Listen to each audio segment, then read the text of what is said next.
Batman and Robin, issue 21, legacy number 87. Philip Kennedy Johnson and writing with Javier Fernandez and Carmine Di Giandomenico on the art. So yeah, we're doing more of this Memento stuff. Obviously, last issue was a bit of a weird one because it was the one that focused on Robin's journal, and there was some nice stuff in it, but it definitely felt like, oh, I'm looking forward to getting back to a normal issue. And that's obviously what we get here. There's a bit more flashbacking, which is the Carmine Di Giandomenico art, with kind of the end of the London case, and him coming out and saying, you young people are off this case, yada yada. It's a whole thing. And it sort of shows that when he went home that night, it seemed like Memento came for him, and that seems to be the last people really get to see of him. The way that Memento lunges at him in that way, Giandomenico is just going. I've never seen quite art from him like this. That's kind of scary. See those action sequences really well. But yeah, that was hooey. Yeah. I kind of like the setting for the rest of the book though, which is Batman meets with Lautrec on in the rafters of the Opera Hall in Gotham, and like they're sharing information, and he kind of reveals very quickly that Robin's missing and that Memento has him, and she starts chewing him out and saying, "Oh, this is your fault. You put him in danger. You put him in these situations." And Batman kind of admits that that's true, and he's not the first kid that he's put in danger either, which I got a chuckle out of that because it's he's like, yeah, this is the fourth.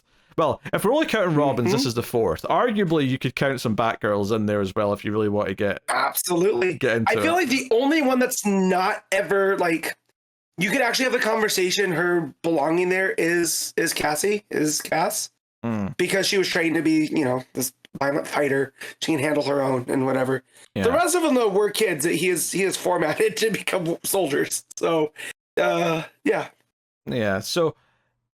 Yeah, I mean, it gets into this idea that it seems like it's Memento, although it turns out not to be later, and it did seem like a bit too easy. Like it was clearly one of the followers who were going in with like a suicide vest on, but someone gets onto the opera stage with the Memento like old school top hat on, and it's as Batman and Lautrec are talking up in the rafters, and she's starting to say what Robin's theory was on everything.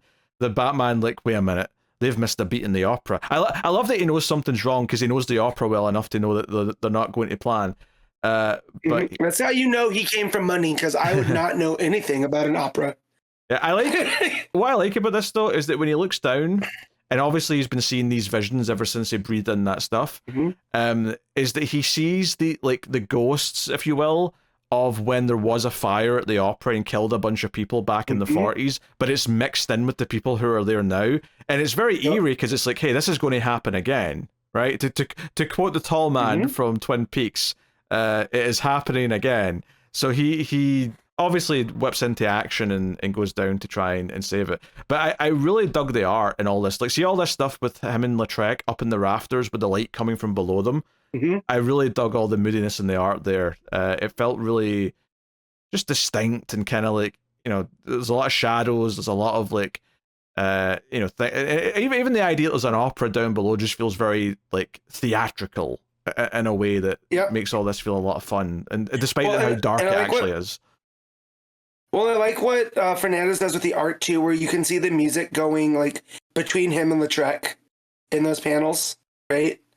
And then we get to that point when he's looking at the stage, like it's the same music because he talks about the two choruses sing the same aria together. So it's the red stuff that we associate with the visions, and then the stuff that he's hearing now. So just the way that they play with the art to make that all come together is really cool. Yeah, for sure.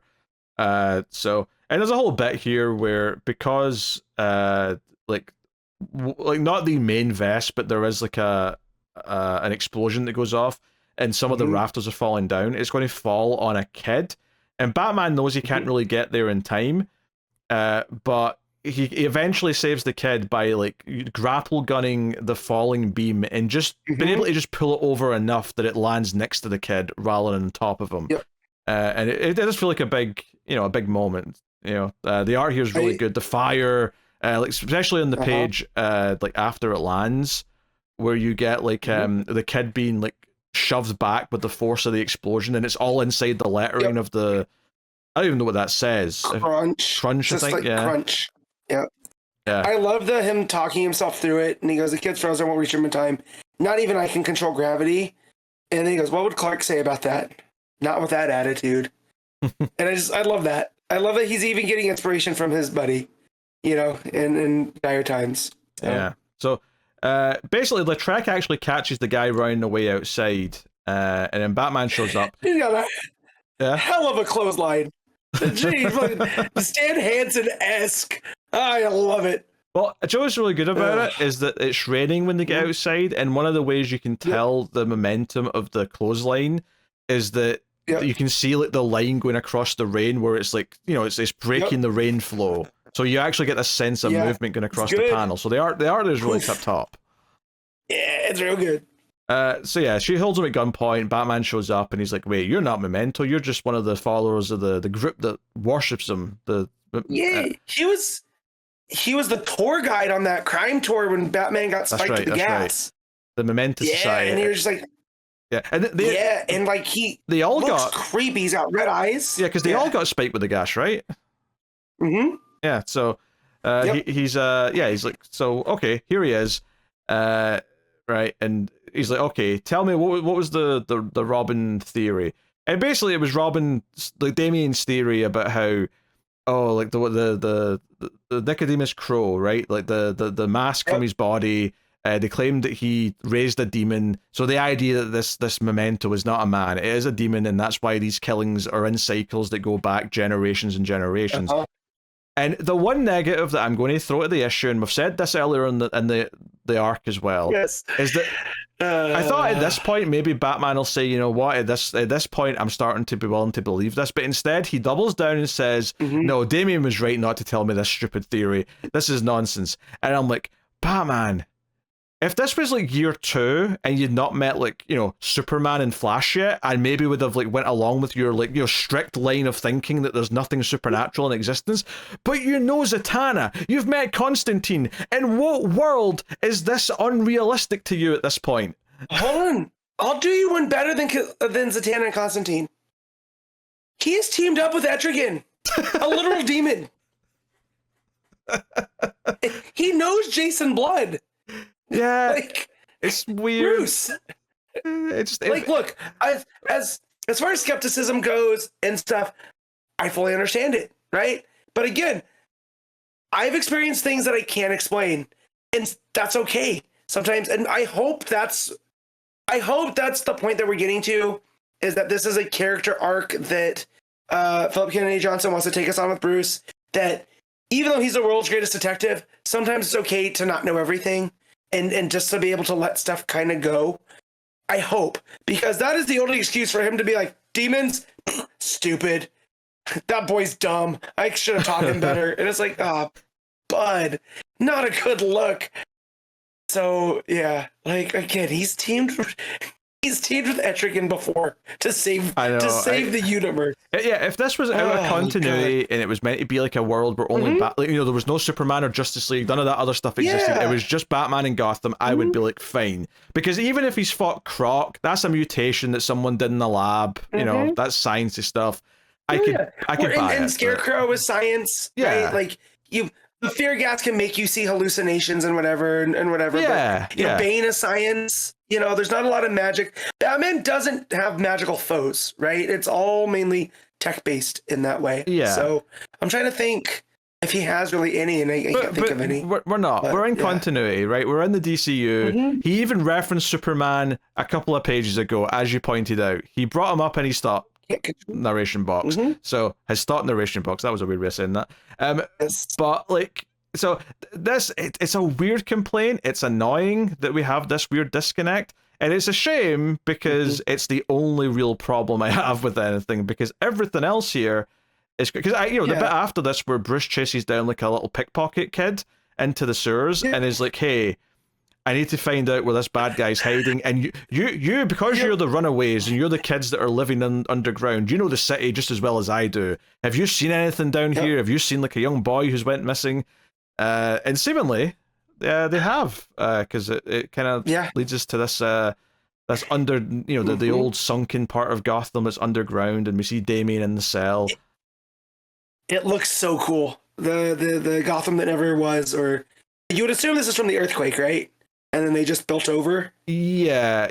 I mean, the last time I remember this coming up bizarrely, and this was a while ago now, admittedly, but I remember this being really cool at the time. Was the Arkham City video game did a section where you went down into the underground old part of the city. I don't remember if that was because of it was meant to be saying No Man's Land happened, or if it was just something else in that case. But either way, that's the last time I remember doing that. Because there are big cities that have stuff like this, like Seattle. It's famous. It has an underground portion that's kind of like this, where there's this big fire, and it was just easy to build above.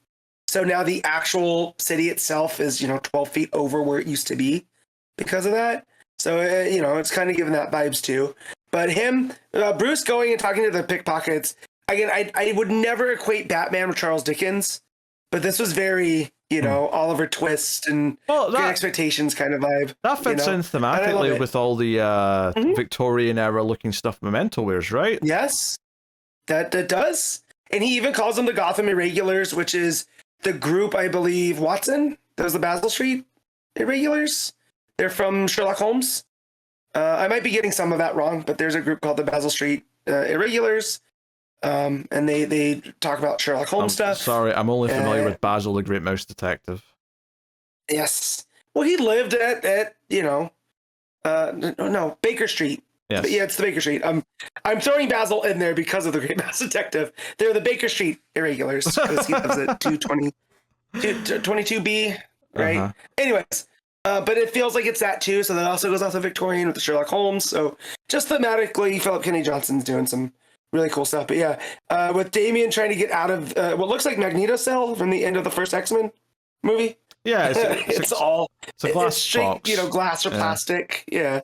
And the ending is that a voice comes out of the darkness to talk to him, and it looks like it's the detective from Bruce's past, the one that people thought might be Memento.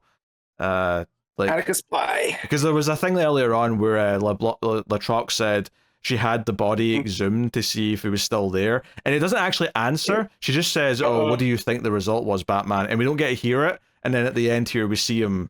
So now, feel like there was no body to exhume. Yeah, right. Yeah, not that I think this is saying that he is Memento, but I think it is saying that obviously he's now tied to Memento because of what happened back then. So.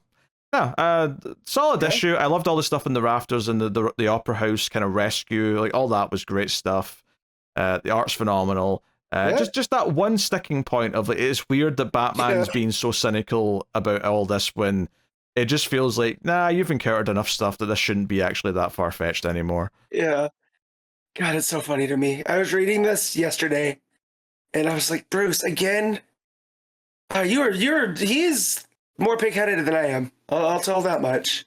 Like, and I get the idea that this was a personal case from before he encountered a lot of this stuff, and he just doesn't want to accept that there was something supernatural about it, even back then, but it still feels weird. I think it justifies just how much he's denying that this is the case. Like, he knows this kind of thing can exist.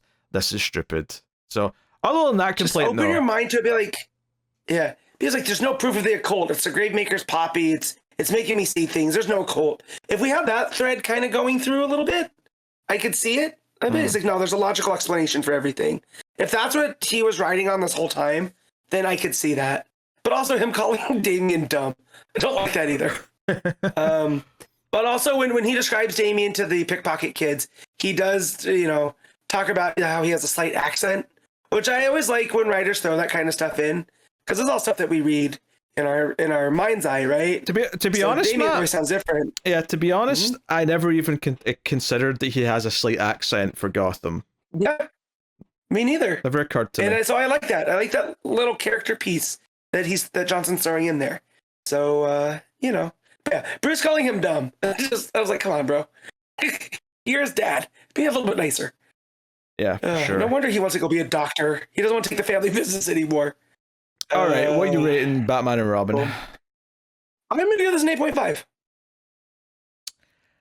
Oh, I kind of want to, but I'm going to go with the 8 just for that one sticking point. That one thing that just is still frustrating. But otherwise, very good. I'm loving everything else Johnson's doing. It's been a really cool book.